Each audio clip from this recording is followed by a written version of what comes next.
بالله من الشيطان الرجيم. بسم الله الرحمن الرحيم. والفجر وليال عشر والشفع والوتر والليل إذا يسر هل في ذلك قسم لذي حجر ألم تر كيف فعل ربك بعاد إرم ذات العماد التي لم يخلق مثلها في البلاد وثمود الذين جابوا الصخر بالواد وفرعون ذي الأوتاد الذين طغوا في البلاد فأكثروا فيها الفساد فصب عليهم ربك سوط عذاب إن ربك لبالمرصاد. صدق اللہ العظیم. یہ سورۃ الفجر کی ابتدائی 14 آیتیں تلاوت کی گئی ہے. تمام طالبات قرآن کریم اپنے سامنے کھول لیں. تفسیر قرآن کا سبق شروع ہو رہا ہے. پچھلے سبق میں سورۃ الفجر شروع ہوئی تھی اور آپ سے کچھ ابتدائی باتیں عرض کی تھی، خاص طور پہ اس سے متعلق کہ اس صورت میں اللہ پاک نے 4 آیات کے اندر قسمیں کھائی ہیں. قسمیں کیوں کھائی؟ اسی طریقے سے ان آیات میں وہ کون سا حرف ہے جو قسم پر دلالت کر رہا ہے، یہ بھی آپ کے سامنے بات ہوئی. اور تیسری بات یہ ہے کہ یہاں آیات میں قسم تو ہے لیکن جو جواب قسم کہلاتا ہے، یعنی کس چیز پر قسمیں کھائی گئی، کس چیز کے بارے میں قسم کھائی گئی، تو وہ یہاں پر مذکور نہیں ہے، لفظوں میں نظر نہیں آ رہا، وہ محذوف ہے، چھپا ہوا ہے، پوشیدہ ہے. تو وہ بھی آپ سے عرض کیا تھا کہ ان 4 قسموں کا جو جواب قسم ہے یا مقسم بھی کہے وہ کیا ہے؟ اللہ پاک فرماتے ہیں کہ میں ضرور بالضرور ان کافروں کو ہلاک کر دوں گا اگر یہ ایمان نہ لائے. تو آپ ان آیات کو غور سے دیکھ لیں. 5 آیتوں کا ترجمہ بھی ہو چکا ہے لیکن اس سے متعلق غالباً کچھ باتیں باقی ہیں، وہ بھی سن لیں اور انشاءاللہ آگے کی آیات کا ترجمہ بھی سن لیں. فرماتے ہیں والفجر، قسم ہے فجر کے وقت کی، ولیال عشر، قسم ہے 10 راتوں کی، والشفع والوتر، قسم ہے جفت اور طاق کی، واللیل اذا یسر، قسم ہے رات کی جب کہ وہ گزرنے لگے. حل فی ذالک قسم لذی حجر، کیا ان قسموں میں عبرت ہے عقل والوں کے لیے؟ کیا ان قسموں میں عبرت ہے عقل والوں کے لیے؟ یہ 5 آیات کا ترجمہ اس دن ہو چکا ہے. آگے بڑھنے سے پہلے جو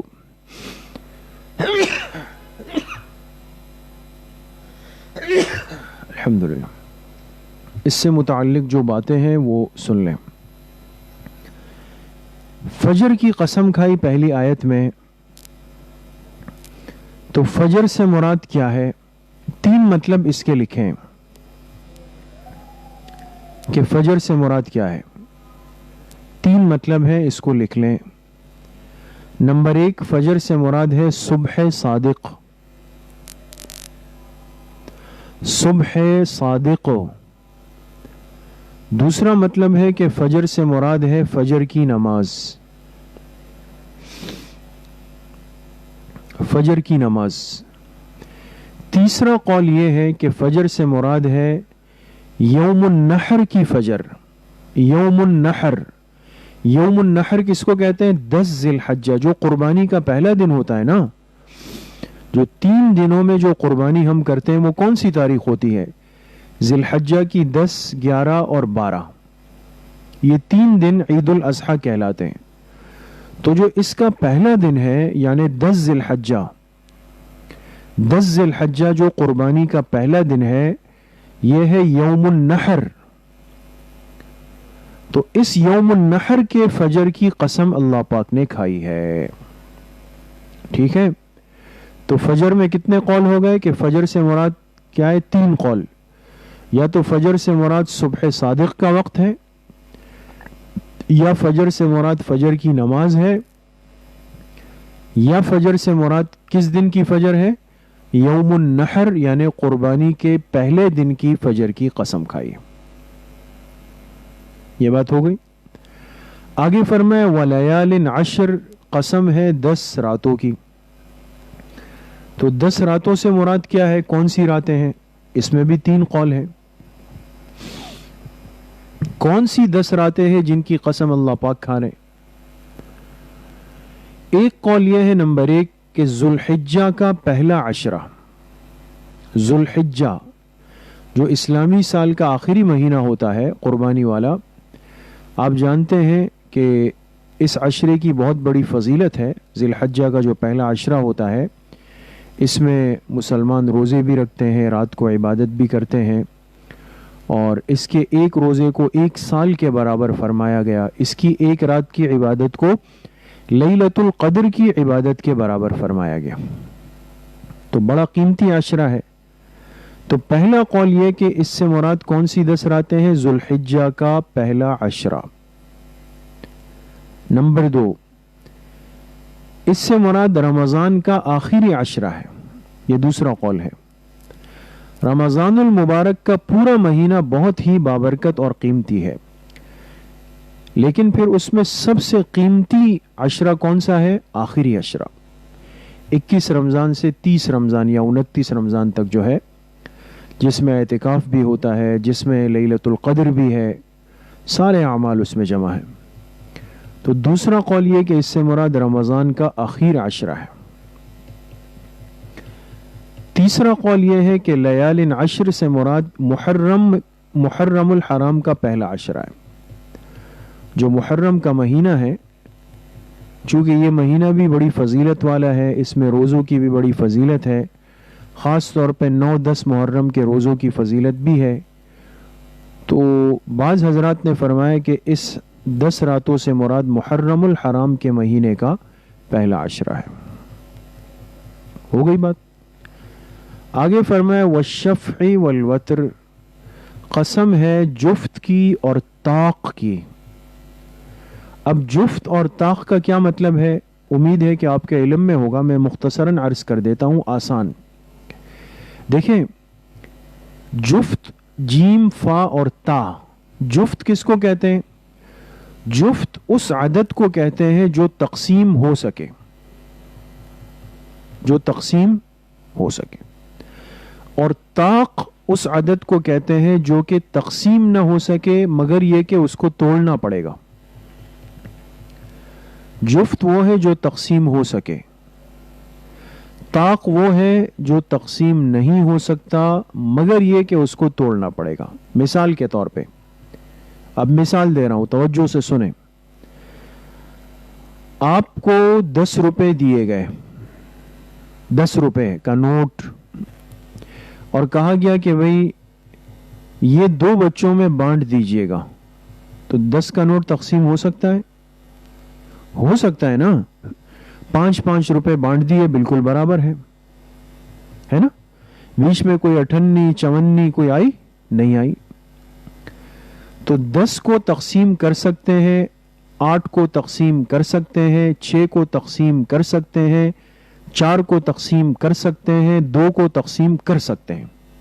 ٹھیک ہے. اچھا, اب کسی نے آپ کو دیے 25 روپے اور کہا یہ آپ اپنے دونوں بچوں میں بانٹ دیجئے گا. کیسے بانٹیں گے 25 کو؟ ہر بچے کو کتنا ملے گا؟ 12.5 ٹوٹ گیا نا. جہاں توڑنا پڑے, یعنی جس میں بیچ کے اندر سکے آ جائیں, آسان کرنے کے لیے عرض کر رہا ہوں, تو سمجھ جائیں کہ یہ عدد کیا ہے, یہ طاق کہلاتا ہے. ٹھیک ہے. تو جو تقسیم ہو جائے بغیر ٹوٹے ہوئے وہ ہے جفت, اور جو تقسیم نہیں ہو سکتا سوائے اس صورت کے کہ اس کو توڑنا پڑے گا، وہ کیا کہلاتا ہے؟ طاق کہلاتا ہے۔ سمجھ میں آ گئی یہ بات؟ تو اس کی قسم کھائی اللہ پاک نے کہ قسم ہے جفت کی اور طاق کی۔ تو اب سوال یہ ہے کہ جفت اور طاق سے مراد کیا ہے؟ یہ کس چیز کی قسمیں کھائی گئی؟ بہت غور سے سنیں، اس میں دو قول ہیں۔ پہلا قول یہ کہ جفت اور طاق سے مراد ہے یوم النحر اور یوم عرفہ۔ یوم النحر اور یوم عرفہ، اس لیے کہ یوم النحر کون سے دن کو کہتے ہیں؟ 10 تاریخ کو، اور یوم عرفہ کس کو کہتے ہیں؟ 9 تاریخ کو۔ تو 10 کے 2 حصے ہو سکتے ہیں نا؟ کیسے ہوں گے؟ 5 اور 9 کے 2 حصے کریں تو کیسے ہوں گے؟ 4.5 ٹوٹ گیا نا؟ تو بعض حضرات کا کہنا ہے کہ والشفع والوتر میں شفع سے مراد یوم النحر ہے یعنی 10 ذی الحجہ، اور وتر سے مراد یوم عرفہ ہے یعنی 9 ذی الحجہ۔ پہلا قول سمجھ گئے؟ دوسرا قول یہ کہ والشفع والوتر سے مراد ہے نمازیں۔ دن میں کتنی نمازیں ہم پڑھتے ہیں؟ کتنی مرتبہ؟ 5 مرتبہ۔ فجر کی نماز میں کتنی رکعتیں؟ 2۔ ظہر میں کتنی ہے؟ 4۔ عصر میں کتنی ہے؟ 4۔ عشاء میں کتنی ہے؟ 4۔ 4 نمازیں ایسی ہیں جو کہ جفت ہے، یعنی جس کو آپ آدھا آدھا کر سکتے ہیں۔ فجر کی 2 ہے تو 1 ہو جائے گا، ظہر عصر عشاء کی 4 ہے تو کتنے ہو جائیں گے؟ 2 تقسیم کر لیں۔ لیکن مغرب کی نماز میں کتنی رکعتیں ہیں؟ 3، اور 3 کو اگر آپ 2 حصے بنانا چاہیں تو آپ کو توڑنا پڑے گا، لہذا مغرب کی نماز کی تعداد طاق کہلائے گی۔ کچھ سمجھ میں آ رہا ہے؟ تو والشفع والوتر میں 2 قول ہو گئے۔ پہلا قول یہ کہ یہ قسم ہے یوم النحر اور یوم عرفہ کی، دوسرا قول یہ ہے کہ یہ قسم کھائی گئی ہے کس کی؟ نمازوں کی قسمیں کھائی گئی، اس لیے کہ 4 نمازیں جو ہے وہ جفت ہے اور 1 نماز جو ہے وہ کیا ہے؟ وہ طاق ہے۔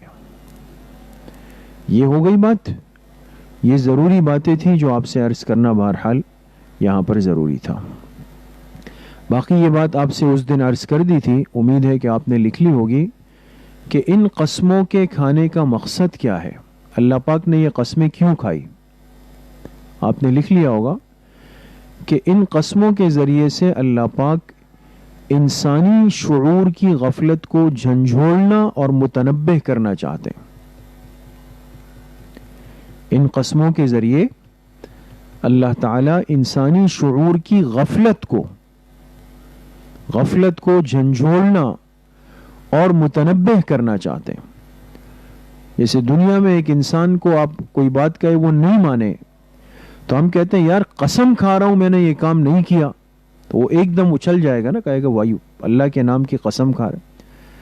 اسی طرح اللہ پاک کو قسم کھانے کی کوئی ضرورت نہیں، لیکن اس انسان کی غافل شعور کو اللہ پاک نے بیدار کیا کہ اس غفلت کو چھوڑ دو اور آگے ایک الگ زندگی آ رہی ہے، اس کے لیے بیدار ہو جاؤ، اپنے آپ کو تیار کر لو۔ سمجھ گئے؟ تو یہ 5 آیتیں تو بہرحال اس کا ترجمہ اور جو اس سے متعلق ضروری باتیں ہیں وہ آپ سے عرض کر دی۔ آگے جو ترجمہ آیت نمبر 6 سے آیت نمبر 14 تک ہے وہ میں عرض کر رہا ہوں، اس کو سن بھی لیں اور محفوظ بھی کر لیں۔ الم تر کیف فعل ربک بعاد، کیا آپ نے نہیں دیکھا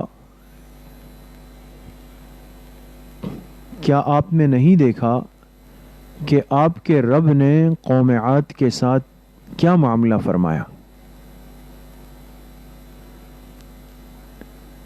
کیا آپ نے نہیں دیکھا کہ آپ کے رب نے یعنی اللہ تعالیٰ نے قوم عاد کے ساتھ، یہ پچھلی امتوں میں ایک قوم گزری ہے قوم عاد، کہ آپ کے رب نے قوم عاد کے ساتھ کیا معاملہ فرمایا.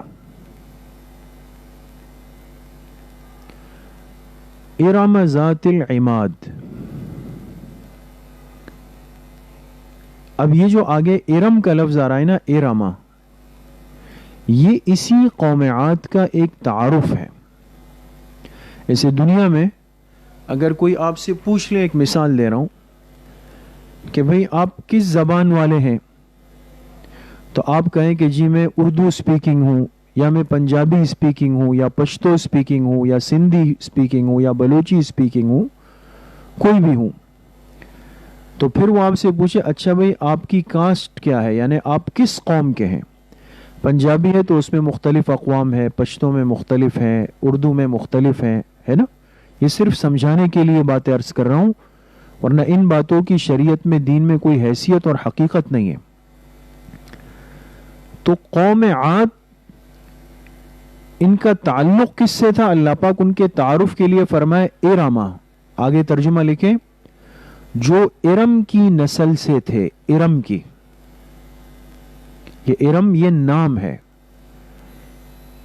میں ابھی آپ کو ان کا نسب لکھواتا ہوں آگے، آپ ابھی یہ لکھ لیں ترجمہ. جو ارم کی نسل سے تھے، ذات العماد، ستونوں والے. کیا والے؟ ستون والے،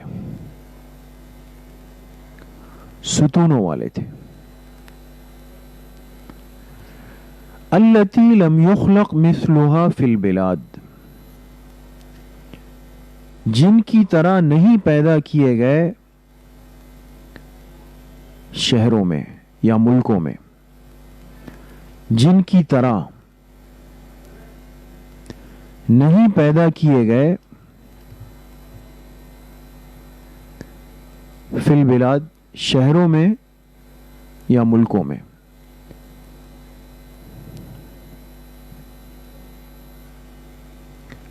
لکھ لیا؟ اچھا، آگے ترجمے سے پہلے یہاں تھوڑی سی بات سمجھ لیں. ایک بات تو یہ سمجھ لیں کہ اللہ پاک نے قوم عاد کے تعارف کے لیے لفظ ارم استعمال فرمایا کہ یہ ارم کی نسل میں سے تھے. یہ وضاحت کیوں فرمائی؟ یہ اہم بات ہے، اس کو نوٹ کریں. قوم عاد کے تعارف میں لفظ ارم اللہ پاک نے کیوں استعمال فرمایا؟ اس کو لکھیں، فائدے کے عنوان سے لکھیں. عاد کا لفظ دو قوموں کے لیے استعمال ہوا ہے.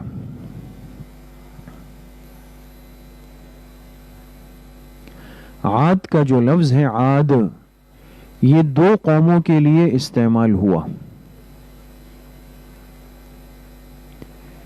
ایک کو عاد اولا کہتے تھے، عاد اولا.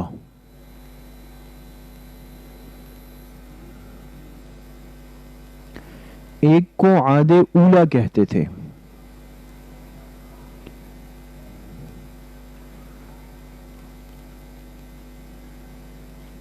اور دوسرے کو عاد ثانیہ کہتے تھے. ثانیہ.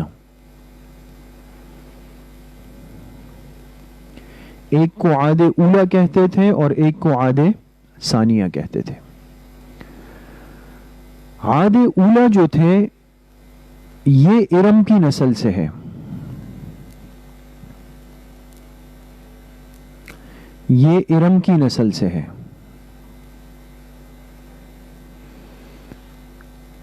اور عاد ثانیہ سے مراد قوم سمود ہے. عاد ثانیہ سے مراد قوم سمود ہے. سمجھ گئے؟ اب دیکھیں نا، اب ہمیں کیسے پتہ چلے گا کہ لفظ عاد جب آ جائے کہ اس سے مراد پہلے والے عاد ہیں یا دوسرے والے عاد ہیں؟ اللہ پاک نے اس کے فرق کے لیے لفظ ارم ذکر کر دیا. سمجھ گئے؟ تو جب بھی عاد کے ساتھ ارم کا لفظ آئے تو اس سے مراد کون ہوں گے؟ عاد اولا ہوں گے. عاد اولا. اور جب عاد کے ساتھ ارم کا لفظ نہ آئے تو اس سے مراد کون ہوں گے؟ قوم سمود.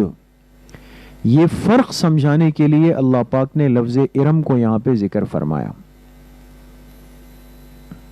ٹھیک ہے. دوسری بات یہ ہے کہ اس قوم عاد کا نسب کیا تھا. نسب اس کو کہتے ہیں جو خاندانی شجرہ. آپ کہیں میرا نام یہ، میرے والد کا نام یہ، میرے دادا کا نام یہ، پردادا کا نام یہ نسب کہلاتا ہے. قوم عاد کا نسب کیا تھا؟ لکھیں عاد بن عاص بن ارم. عاد بن عاص بن ارم. دیکھیے ارم ان کے دادا ہو گئے نا.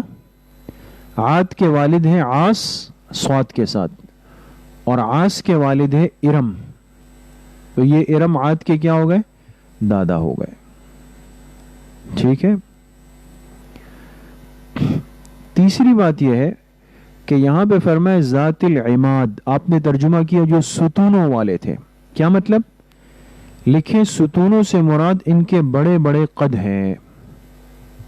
جیسے ستون اور پیلر لمبے ہوتے ہیں نا، تو قوم عاد کے قد اتنے لمبے لمبے تھے جیسے ستون ہوتے ہیں، پیلر. اللہ پاک نے ان کے طویل قد کو اس لفظ سے تعبیر کیا. ٹھیک ہے. آگے دیکھیں وَثَمُودَ الَّذِينَ جَابُوا الصَّخْرَ بِالْوَادِ. بریکٹ میں پہلے لکھیں گے ترجمہ تاکہ آگے آسان ہو جائے گا. پہلے بریکٹ میں لکھیں اور آپ نے نہیں دیکھا کہ آپ کے رب نے قوم سمود کے ساتھ کیا کیا. بریکٹ میں لکھیں جو میں ابھی بتا رہا ہوں. اور کیا آپ نے نہیں دیکھا کہ آپ کے رب نے، پھر بریکٹ بند کر دیں یہاں پہ. کیا آپ نے نہیں دیکھا کہ آپ کے رب نے، بریکٹ بند کر دیں. آگے لکھیں قوم سمود کے ساتھ کیا کیا.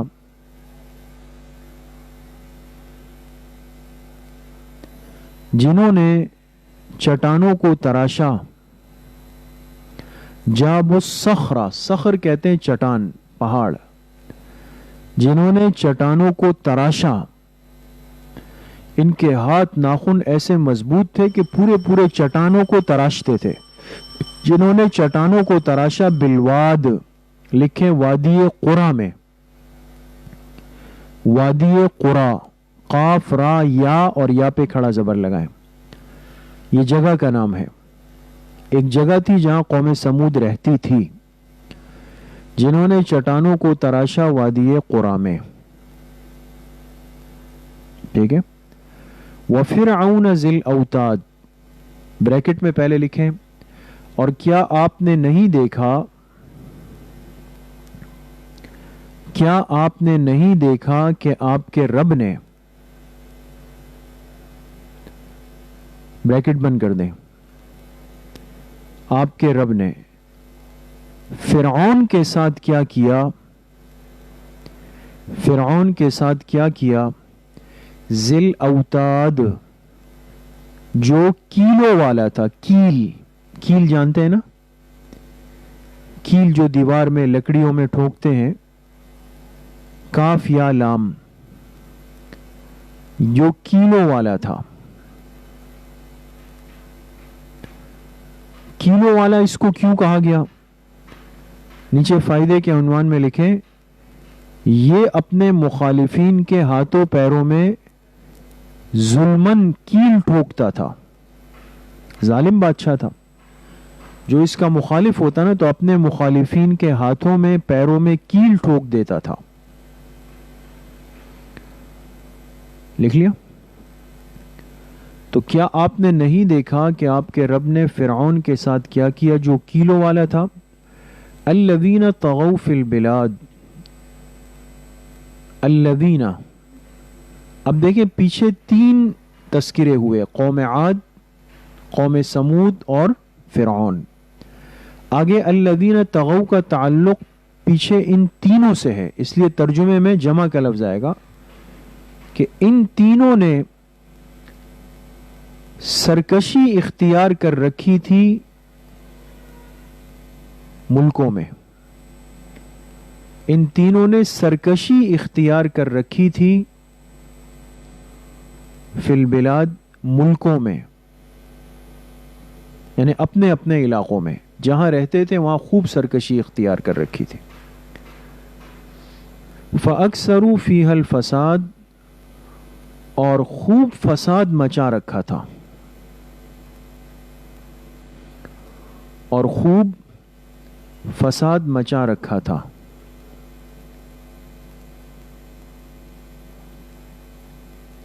فَصَبَّ عَلَيْهِمْ رَبُّكَ سَوْطَ عَذَابٍ، بس ان پر تمہارے رب نے برسا دیا،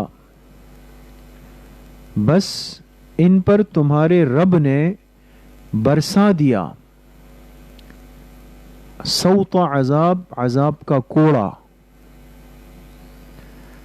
عذاب کا کوڑا. کوڑا جو ہوتا ہے نا جس سے جانور کو سدھارتے ہیں، مارتے ہیں، اصلاح کرتے ہیں، اس کو سوط کہتے ہیں، کوڑا.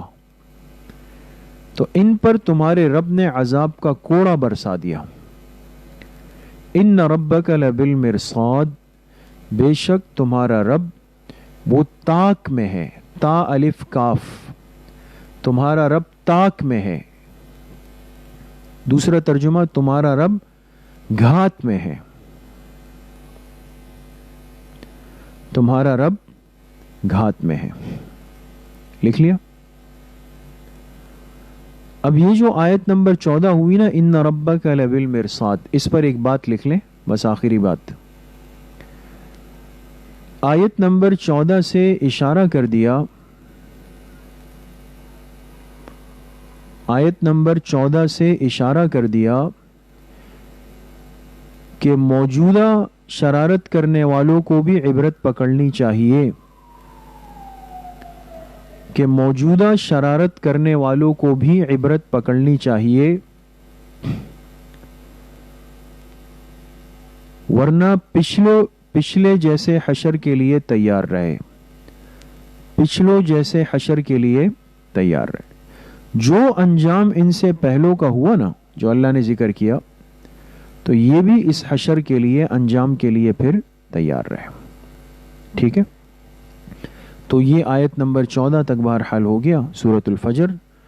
اور چونکہ جیسے آپ کے علم میں ہے کہ 30 نومبر یعنی آئندہ منگل انشاءاللہ آپ کا ششماہی امتحان ہوگا، اسی وقت میں 11 سے 12:30.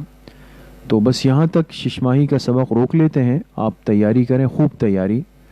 اور جو امتحان ہوگا وہ ششماہی کے نصاب میں ہوگا. سہمائی تک ہم نے جہاں پڑھا تھا وہ نہیں آئے گا، اس کے بعد جو پڑھا ہے انشاءاللہ ششماہی میں اسی میں سے آئے گا. بالکل آسان ہوگا، MCQs کی شکل میں ہوگا. آج جہاں تک ہوا ہے یہاں تک آپ کا سبق ہے، اور خوب تیاری کریں. اللہ پاک سب کو خوب کامیابی اور ترقیات نصیب فرمائے. وآخر دعوانا ان الحمد للہ رب العالمین.